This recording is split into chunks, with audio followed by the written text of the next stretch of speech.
और खबर तफसील से ममनुआ तंजीम सिमी से ताल्लुक़ रखने वाले 5 मुजरिमीन को आइन की मुख्तलिफ दफात के तहत आज उम्र कैद की सजा सुनाई गई। सिमी के इन कारकुनों को 2014 में धमाकाखज़ मादा के साथ गिरफ्तार किया गया था। आज के फैसले में महाराष्ट्र के शोलापुर से गिरफ्तार 4 मुस्लिम नौजवान और मध्य प्रदेश के एक मुस्लिम नौजवान को अदालत ने बाइज्जत बरी कर दिया। एटीएस नौजवानों के खिलाफ सबूत पेश करने में नाकाम रही। इन नौजवानों के केस की पैरवी जमीयत उलमा हिंद महाराष्ट्र कर रही थी। एनआई स्पेशल कोर्ट के अंदर शोलापुर और मध्य प्रदेश के 5 बच्चों को बाइज्जत रिहा किया गया। शोलापुर के नौजवान और मध्य प्रदेश के नौजवानों का ये केस मध्य प्रदेश के स्पेशल एनआई कोर्ट के अंदर चल रहा था। ये केस 2014 से ये केस लड़ा जा रहा था। इसमें से एक बच्चे का भोपाल जेल के अंदर इनकाउंटर हुआ। शायद अगर वो बच्चा अगर जिंदा होता तो वो बच्चा भी बाइज्जत बरी होता। 2014 से लेकर आज तक जमीयत उलमा महाराष्ट्र के लीगल सेक्रेटरी एडवोकेट पठान तहवर खां खुद अपनी निगरानी में सारी ताकत सर्फ करके इस केस को लड़ रहे थे। आज अल्लाह का शुक्र हुआ कि अल्लाह तबारक व तआला ने इस केस के अंदर बड़ी कामयाबी दी और अदालत ने 5 बच्चों को बाइज्जत रिहा किया। हिंद पाक कशीदगी की वजह से महाराष्ट्र असेंबली का बजट सेशन 2 रोज कबल ही खत्म कर दिया गया। फडणवीस हुकूमत ने 19,784 करोड़ का बजट पेश किया। हुकूमत महाराष्ट्र ने महकमे अक़लियती बहबूद के लिए 465 करोड़ रुपए का बजट मुख्तस किया है।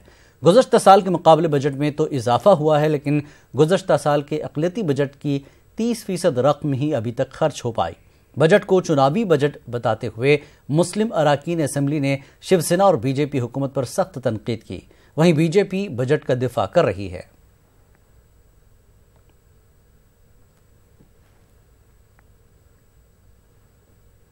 आपकी हुकूमत ने हमेशा ये दावा किया है कि बीजेपी हुकूमत जो है वो अक़लियतों के खिलाफ है, लेकिन बजट में मुसलसल इजाफा होता जा रहा है। क्या बोलना है आपका? बजट में कंटिन्यूस इजाफा होते जा रहा है, मगर खर्च कम हो रहा है। पिछले 4.5 साल में मौलाना आज़ाद फाइनेंशियल कॉरपोरेशन जो ज़रूरतमंद लोगों को लोन देता था वो लोन बिल्कुल बंद है। सिर्फ एजुकेशन लोन थोड़े नाम पे चालू है। जो आईटीआई बनाने का पहला माइनॉरिटी का आईटीआई जो बनाना चालू किया था, जो हमने चालू किया था, आज तक उसकी बिल्डिंग कंप्लीट नहीं हो पाई है। जो वुमेन हॉस्टल बनाने की बात थी जो हमारी गवर्नमेंट में बना, उसके बाद में एक भी नया वुमेन हॉस्टल नहीं हुआ है। और लगातार जो माइनॉरिटीज के स्कीम थे उसमें पैसा अलोकेशन हो रहा है, मगर काम जमीन पे बिल्कुल नहीं हो रहा है। माइनॉरिटीज के लिए काम क्या वजह है कि मतलब पैसा अलॉट हो रहा है लेकिन काम नहीं हो पा रहा है? नहीं, कोई विजन ही नहीं है। इल्जाम लगा रहे हैं कि अलॉट तो हो रहा है पैसा माइनॉरिटीज के लिए, लेकिन नीयत साफ नहीं है बीजेपी की। इनके जमाने में तो अलॉट भी नहीं हो रहा था ना। मौलाना अब्दुल कलाम आजाद का कभी अध्यक्ष किसको अपॉइंट किया था? हमने अध्यक्ष अपॉइंट किया। हमने 7 साल तक अध्यक्ष था। पैसा कितना मिला मेरे को मालूम है। और इसके लिए इस बार के लेखा अनुदान में ये बजट नहीं है, फुल बजट नहीं, लेखा अनुदान है, वोट ऑन अकाउंट है। फिर भी हमने 465 करोड़ रुपीस माइनॉरिटीज के लिए आज के इस वोट ऑन अकाउंट में रखा है, जो लास्ट ईयर में 350 था। मैम कैसे देखती है इस पूरे बजट को अगर बात की जाए? देखिए, मैं अतुल भाई को पूरे दावे के साथ ये कह सकता हूं कि भारतीय जनता पार्टी बिल्कुल सही है कि आंकड़े बहुत अच्छे पेश करती है। आपके पास जब डिटेल आएंगी तो आपको पता चलेगा कि पिछले टाइम 350 करोड़ रुपये, हम भी बड़े खुश हो गए थे कि 350 करोड़ रुपये आया है। अक़लियतों का, मुसलमानों की जो हालत है उनका बेहतरी कुछ होगी। लेकिन हकीकत यह है कि यहाँ आने से पहले हमने भी माइनॉरिटी डिपार्टमेंट से पूरी जानकारी हासिल की है। बेहिसाब पैसा वापस गया है क्योंकि इम्प्लीमेंटेशन नहीं है, क्योंकि इनकी नीयत साफ नहीं है। पैसे अलॉट कर देने का, अनाउंसमेंट कर देने का, वाहवाही बरोत लेने का, ये एक अलग बात है। हकीकत में आपको ये बताना चाहता हूं कि बाकी जितने भी अलग अलग कम्युनिटीज के लिए जो डेवलपमेंट कॉर्पोरेशंस है उनके लिए जो टर्म्स एंड कंडीशंस लगाई गई है और माइनॉरिटी डिपार्टमेंट के अंदर जो स्कीम चलाई जाती है उनके अंदर जो ये लगाए गए हैं कंडीशंस लगाए गए, वो इतने स्ट्रिंजेंट कंडीशंस लगाए गए। सवाल ये है कि पैसा मुझे तो नहीं चाहिए, एक गरीब लड़के को चाहिए जो एजुकेशन हासिल करना चाह रहा है। लेकिन अगर आप उसको इस तरह के कंडीशन लगा देंगे कि नहीं तुझे है तो बैंक का गारंटर लेके आना पड़ेगा, कोई सरकारी नौकर चाहिए उसमें, तो बाकी दूसरों को आप अलग नजर से क्यों देख रहे हैं और माइनॉरिटीज को अलग से क्यों देख रहे हैं? पसमानदा और ओबीसी तबकात के मौजूदा हालात और उनके मसाइल पर दिल्ली के इंडिया इंटरनेशनल सेंटर में एक प्रोग्राम का इनेकाद किया गया। प्रोग्राम में पसमानदा और ओबीसी तबकात के साथ हो रही नाइंसाफी को सामने रखने की कोशिश की गई। पसमानदा और ओबीसी तबकात के मसाइल के हल के लिए एक बोर्ड तश्कील देने का मुतालबा किया गया। पिछड़ा समुदाय है, चाहे उसको शेड्यूल कास्ट के नाम से आप बोल दें या ट्राइब बोल दें या ओबीसी बोल दें, अपने अपने अलग अलग खेमों में वो अपनी आवाज़ रखते रहे। तो क्या 70 सालों में वो आवाज़ रख पाए हैं?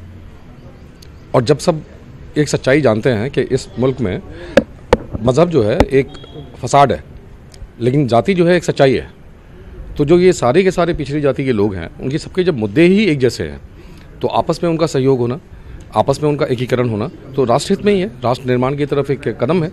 देखिए, SC/ST का जो आंकड़ा है और ओबीसी का भी आंकड़ा है, वो अपने आप में बताता है कि इन लोगों का प्रतिनिधित्व इन समाजों के जनसंख्या के अनुपात में होना चाहिए। जैसे शेड्यूल कास्ट का सेंट्रल विश्वविद्यालयों में 15% होना चाहिए, शेड्यूल ट्राइब का 7.5 होना चाहिए और ओबीसी का 27 होना चाहिए।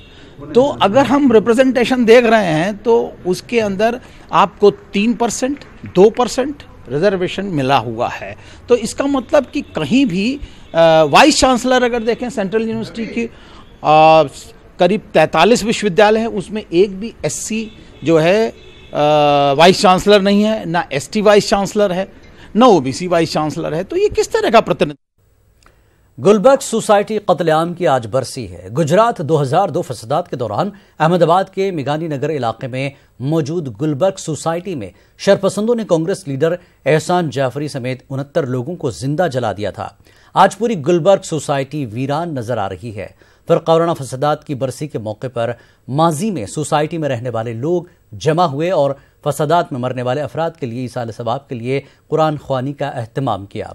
इस दौरान एहसान जाफरी के फर्जंद तनवीर जाफरी भी दुआया तकरीब में शरीक हुए। इस मौके पर फसाद मुतासरीन ने इंसाफ का मुतालबा दोहराया। हमारी यादें यहाँ जुड़ी हुई हैं कि 69 मतलब 69 लोग शहीद हुए थे, औरतें बच्चे सब। आज उनके सब परिवार वाले यहाँ 28 तारीख है फरवरी की, तो 2002 की 28 तारीख को याद करने के लिए हम यहाँ जमा हुए हैं और हम उनके लिए मगफिरत के लिए दुआ करते हैं। और जो हमारे बचे हैं, जो शहीद नहीं हो जो थे, जिंदा बचे हैं, उनके लिए दुआ करते हैं कि अल्लाह उनको सेहत याफ्ता रखे, उनको रिज़्क़ और रोज़ी अता फरमाए। 17 सालों के अंदर कितना इंतज़ार किया है सोचो। आज सुबह में मैंने अम्मी की तस्वीर निकाल के डाली है। इंसाफ तो होना चाहिए ना।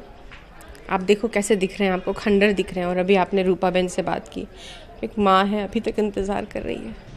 पूरे परिवार को मैंने यहाँ खोया है। मेरे घर के 10 लोग यहाँ शहीद हुए हैं। तो बचपन की मेरी यादें यहाँ से जुड़ी हुई है। जब भी मैं यहाँ पर आता हूँ मुझे वो बचपना याद आ जाता है। बचपन के दिन मेरे अम्मा को यहाँ शहीद किया गया, मेरा भाई शहीद हुआ है। याद तो आप देख रहे हैं, जितने एक घर टूटे हुए हैं इतने हम लोग टूट गए। आज भी ऐसा लगता है कि मेरा बेटा यही है। और इतने साल हो गए, 17 साल हो गए, पर हम लोग ऐसा नहीं लगता कि अब मेरा बेटा कभी दूर है। आज भी यही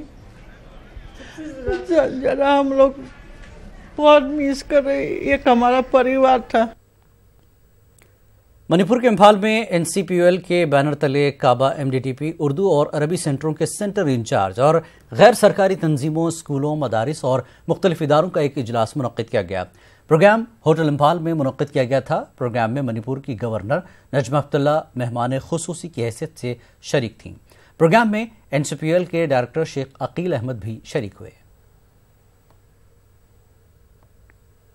उर्दू पढ़ना है, क्योंकि न सिर्फ उर्दू हमारी मादरी ज़बान है और एक खूबसूरत ज़बान है, और जिसको जिंदा रहने का, फलने फूलने का हक है, मौका मिल जाता।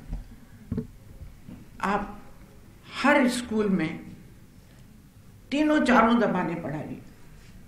बॉम्बे के बहुत से स्कूलों में बच्चे चाहें तो फ्रेंच ज़बान ले सकते हैं, जर्मन ले सकते हैं, कोई भी ज़बान ले सकते हैं। इसी तरह उर्दू के जिनको शौक़ है उर्दू पढ़ें। कि मणिपुर या नॉर्थ ईस्ट की जो 7 सिस्टर्स स्टेट्स हैं, यहाँ उर्दू के बोलने वाले, जानने वाले बहुत ही कम हैं।